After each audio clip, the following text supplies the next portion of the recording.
नमस्कार दोस्तों, आपका मेरे YouTube चैनल में फिर से स्वागत है। आज मैं आपके लिए एक और डरावनी कहानी लेकर आई हूँ। ये कहानी सुनने में बेहद ही डरावनी है और यहाँ पर बात होती है एक हवेली की, जो कि देखने में बेहद ही खूबसूरत थी, जहाँ पे लोगों का आना जाना लगा रहता था।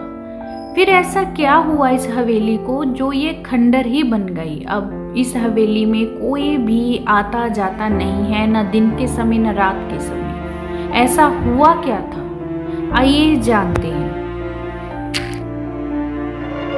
इस कहानी की शुरुआत यहाँ से होती है कि एक परिवार इस हवेली में रहता है, जहाँ पे एक जिम्मेदार और उसकी वाइफ और उसकी एक छोटी सी प्यारी बेटी। उनकी बेटी का नाम था रानी, जो बचपन से ही बेहद खूबसूरत थी।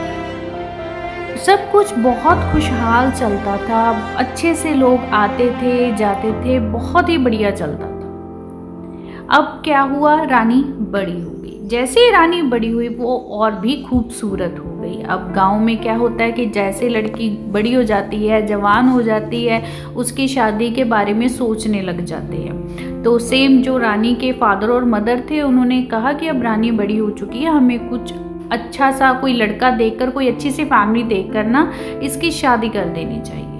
जब रानी को ये बात मालूम पड़ती है कि उसकी शादी की बात चल रही है, तो वो बेहद ही गुस्सा हो जाती है। वो इतना गुस्सा होती है कि वो रोते रोते अपनी माँ से लड़ने लग जाती है और कहती है कि माँ, आप ऐसा क्यों कर रहे हो? आपको इतनी जल्दी क्या है मेरी शादी करने की? अभी कुछ समय और रुक जाते हैं तो इसमें क्या होगा। पता नहीं रानी के दिल में क्या था क्या नहीं था, लेकिन वो अभी शादी के लिए तैयार नहीं थी। जब ये बात उनके फादर को पता लगी, जो जिम्मेदार थे, उनके माइंड में ये आया कि ये रानी किसी और को पसंद तो नहीं करती। उन्होंने क्या किया, उन्होंने बस रिश्ते पे रिश्ता देखना स्टार्ट कर दिया। जैसे उनको एक फैमिली अच्छी लगी, उन्होंने उनसे बात की, ऐसे करके हमारी बेटी है। उनको उनकी फ़ोटो वगैरह दिखाई, एक दूसरे से मिलवाया और रिश्ता उनका फाइनल कर दिया। लेकिन रानी इस रिश्ते से बिल्कुल भी खुश नहीं थी, वो बेहद ही दुखी रहने लगी थी। अब एक दिन ऐसा आया जिस दिन रानी की शादी थी। जो हवेली थी उसको बहुत ही खूबसूरत फूलों से सजाया गया। चारों ओर खुशी का माहौल, मिठाइयाँ बन रही हैं, लोग गीत गा रहे हैं, जैसे एक शादी वाले घर में होता है ना, सेम वैसा माहौल था वहाँ पे। लेकिन किसी को ये नहीं मालूम था ये शादी वाली हवेली कुछ ही पल में एक मातम वाली हवेली में बदल जाएगी। जहाँ अभी लोग खुशियाँ मना रहे हैं ना, अब थोड़े समय में कोई ऐसी घटना होने वाली है कि यहाँ पे लोग जो हंस रहे हैं वो रोएंगे। ऐसा क्या हुआ था? ऐसा ये हुआ था कि रानी अपने कमरे में चली गई और वहां जाकर वो बेहद रोई। वो अपसेट थी, बस उसके माइंड में एक चीज़ थी कि उसने शादी नहीं करनी। वो अपने पेरेंट्स के डिसीजन से भी बहुत दुखी थी कि उन्होंने उनकी बात नहीं मानी। तो रानी ने इसके चलते अपने कमरे में सुसाइड कर लिया, छत से लटक कर। अब छत से लटक कर वो मर गई, तो उसके जो घर वाले थे वो रानी को ढूंढ रहे थे। उसके माता पिता कहाँ चली गई है ये, अभी तो यही थी। तो उसके जो मदर है वो कहती कि आप टेंशन मत लो, वो यही रूम में होगी, जाकर देखते हैं। उसकी जो मदर होती है उसके रूम में जाती है, दरवाज़ा खटखटाती है, लेकिन कोई नहीं खोलता। और अगर खोलता तो खोलता भी कैसे? रानी तो इस दुनिया से जा चुकी थी ना। तभी जो रानी की मदर होती है ना, वो अपने हस्बैंड को बुलाती है, बोलती है कि आप आओ, देखो वो दरवाज़ा नहीं खोल रही है, कहीं उसे कुछ हो तो नहीं गया। तो आसपास के जो उनके नौकर थे, जो लोग भी थे, वो आए, उन्होंने जैसे तैसे वो दरवाज़ा तोड़ा। जब अंदर जाके देखा तो उनको इतना बड़ा झटका लगा कि वो सहम ही गए।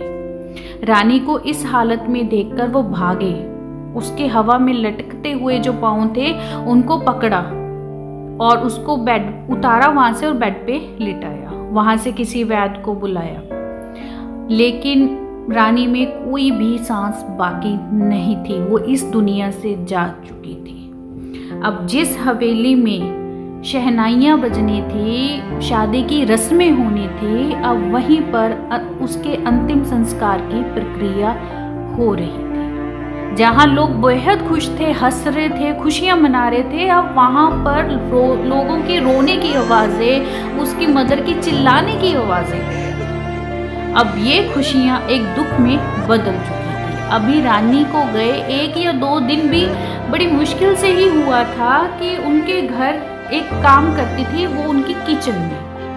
उसकी जो बेटी थी उसने सभी के सामने चाकू उठाया और अपनी गर्दन पे जोर से मारा और अपनी जान दे दी।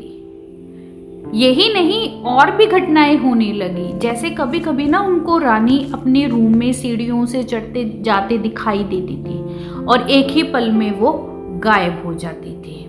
कभी कभी उसी कमरे में रानी को लटकते हुए वहां पे जो लोग काम करते थे हवेली में, उन्होंने देखा है। वो सिर्फ कुछ पल के लिए दिखती थी और फिर गायब हो जाती थी। और रात को इतनी जोर जोर से खिड़कियां खड़कती थी कि शीशे भी टूट जाते थे। वहां का मंजर बेहद ही डरावना हो चुका था। एक बार वहां का एक नौकर जो स्टोर रूम की सफाई कर रहा था, उसको ना सामने लड़की दिखी जो बिल्कुल रानी की तरह थी, और उस लड़की ने जोर से उस जो वर्कर था उसका गला पकड़ लिया था। अब डर के मारे लोग वहां से भागने लगे थे। कुछ लोगों ने तो वहां पर काम करना ही छोड़ दिया था। जिस हवेली में लोगों का आना जाना लगा रहता था वो अब बंद हो चुका था।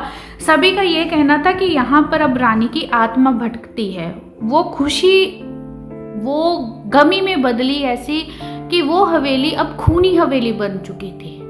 अचानक से पता चला कि जो रानी के फादर हैं उनकी डेथ हो गई। रीजन किसी को भी नहीं पता, क्या हुआ क्या नहीं हुआ, लेकिन वो इस दुनिया से जा चुके थे। और जो रानी की मदर थी वो अपने मायके चली गई थी। अब वो हवेली बंद थी। उस हवेली में किसी का भी आना जाना नहीं था। कुछ साल बीते, 15-20 साल बीते, तो फिर क्या हुआ, एक फैमिली आती है, वो वहाँ पे हवेली खरीदना चाहती है। वो हवेली उनको अच्छी लगी तो वो गांव वाले से बात करते हैं कि जिनकी है, पता नहीं कैसे कम दाम में कैसे उन्होंने वो खरीद ली। वो इन बातों को नहीं मानते थे कि ऐसा भूत प्रेत कुछ भी नहीं होता है। ठीक है, उनकी एक बेटी थी, अब उसकी डेथ हो गई, उसके फादर की डेथ हो गई और मदर अपसेट होकर जा चुकी है। तो बस लोग चाहते हैं होंगे कि ये हवेली कोई खरीद ना पाए, इसलिए वो ऐसी कहानियाँ बनाते हैं। उन्होंने बिलीव नहीं किया इस बात पे।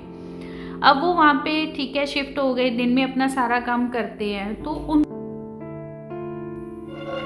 उसी रात उन्हें ऐसा फील होता है ना कि जैसे उनके रूम में कोई बेड के नीचे है, लेकिन वहाँ पे कोई भी नहीं होता।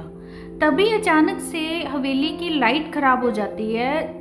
गांव में हर एक घर में लाइट होती है, लेकिन उनकी हवेली में लाइट न जाने क्यों ऐसे खराब ही हो जाती है। चारों ओर अंधेरा था। तभी वो माचिस की तीली होती है, वो उसको जलाती है। उसको ना फुसफुसाहट की आवाज़ आती है। वो देखने लगती है कि क्या है। तभी उसके कान के पास ना कोई ताली बजाकर भाग जाती है। और अभी वो भागती है, उसका ध्यान उस पर जाए तो साथ में आवाज़ आती है कि जो उन्होंने वहाँ पे अपनी फैमिली फ़ोटो सजाई थी वो 1 बाय 1 कर सभी नीचे गिर पड़ी है। और जैसे ही वो वहाँ पे जाने के लिए देखती है, अपने हस्बैंड को बोलती है। वो कहती है कि कुछ इसमें है, लोगों को कहना था वो सच है, ये हमारे लिए सही नहीं है, हम कल सुबह ही यहाँ से निकल जाएंगे। तो वो कहते हैं कि ठीक है, कल सुबह हम यहाँ से निकल जाएंगे। अभी ये बात कहकर वो अपनी रूम की ओर जाने लगते हैं। तभी जो रानी का रूम होता है ना, वहाँ से आवाज़ आती है जैसे कोई चेयर पे बैठा और चेयर हिल रही है। वो वहाँ पर जाके देखते हैं ना, तो एक लड़की चेयर के ऊपर बैठी है, उसके बाल खिलरे हुए हैं और वो देखने में बेहद ही डरावनी है। ऐसा देखते ही वो दोनों बस आंखें खुली की खुली रह जाती हैं। वो बेहद घबरा जाते हैं, डर जाते हैं। इतने में वो रानी जो चेयर पे बैठी है वो गायब हो जाती है। वो भाग के अपने बच्चे के पास जाती है कि उसको उठाऊं और यहाँ से बस अभी निकलते हैं। लेकिन क्या होता है, उसके ना किसी ने पाँव पकड़ लिए और उसको जोर से पीछे को घसीटा। इसके बाद उसके बच्चे के साथ भी सेम हुआ। वो बेड पर सो रही थी, उसका पाँव किसी ने पकड़ा और जोर से खींचा। अब रानी की आत्मा उस हवेली को एक खूंखार, एक डरावनी हवेली का रूप दे दिया था। उस घर में जो शिफ्ट हुए थे उनमें से जो लेडी होती है ना, वो अपनी बेटी को ढूंढती है। उसकी बेटी उसको कहीं भी नजर नहीं आती। वो भागते हैं, इधर उधर देखते हैं, लेकिन घर में किसी भी रूम में उनकी बेटी नहीं होती। वो बेटे को तो अपने साथ पकड़े रखती है और साथ साथ में वो अपनी बेटी को ढूंढती है। तभी वो हवेली से बाहर निकलते हैं। हवेली के बैक साइड पे ना एक कुआं होता है, तो वो घूमते घूमते वहाँ पर जब वो घूमते घूमते वहाँ पर जाते हैं तो देखते हैं उस कुएं में उनकी बच्ची की लाश होती है, वो मर चुकी होती है। ये देखकर वो वहाँ से बहुत ही ज़्यादा घबराते हैं, चीखते हैं, चिल्लाते हैं, वहाँ से भागते हैं। उनके माइंड में ये था बेटी की जान तो जा चुकी है, बेटे को बचा ले। वो अपना सारा सामान छोड़कर वहाँ उस हवेली से बाहर निकलते हैं और गांव वालों के पास पहुँचते हैं, उनको बताते हैं कि हमारे साथ ऐसा कुछ हुआ है। तो गाँव वाले इकट्ठे होके जो उनकी बेटी होती है उसको कुएं से निकालते हैं। निकालने के बाद वो जो फैमिली होती है वो हमेशा हमेशा के लिए वो हवेली, वो गांव छोड़कर वहाँ से चले जाती है। कहते हैं कि आज भी उस हवेली के बाहर रानी को देखा जाता है। कभी कभी लोगों ने ये भी महसूस किया है कि वो हवेली की खिड़की से झांकती है। अब उस हवेली के जो मेन गेट था, गांव वालों ने किसी पंडित को बुलाकर वहाँ पर कुछ जंतर मंत्र कर एक लॉक लगाया कि उसकी आत्मा उस हवेली से बाहर गांव में आकर गांव के लोगों को ना परेशान करे। वो हवेली आज भी सुनसान पड़ी है, कोई भी आता जाता नहीं। दिन के समय भी नहीं कोई आता जाता, रात के समय तो कोई कहाँ आएगा। ये हवेली थी वो अब बन चुकी थी एक भूतिया खूनी हवेली जिसने इतने लोगों की जान ली। ये थी हमारी आज की स्टोरी। उम्मीद करती हूँ आपको बहुत अच्छी लगी होगी। इसे लाइक करना मत भूलना। धन्यवाद।